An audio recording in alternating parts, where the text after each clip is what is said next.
परंतु काही म्हणत होते ती योजना बंद होईल, ती योजना मी बंद करणार नाही। पहिलं रक्षाबंधनाच्या निमित्तानं तुम्हाला ओवाळणी दिली, नंतर भाऊबीजेच्या निमित्तानं ओवाळणी दिली, आता होळीच्या निमित्तानं मला वाटतं 3000 रुपये दिले। अशा पद्धतीनं आपण पैसे देतोय।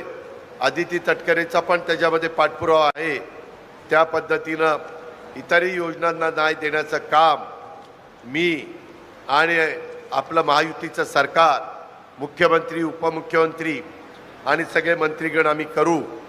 पण महिलांनो, लाडक्या बहिणींनो, ती गरीब महिलांच्या करता आहे।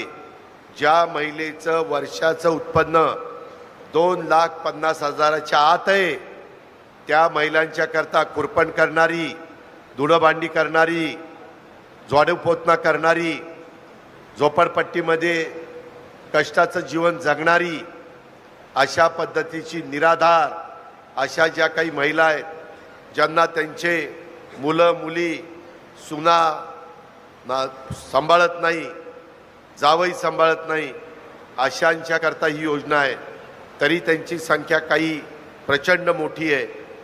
मागं ज्यांना आर्थिक परिस्थिती चांगली असताना दिलं गेलं, हे परत आम्ही घेणार नाही। 100 रुपये देणार होता, त्याचं काय झालं? त्यांना म्हणा, महायुतीनं तो शब्द दिलेला आहे। 5 वर्षाचं सरकार आहे।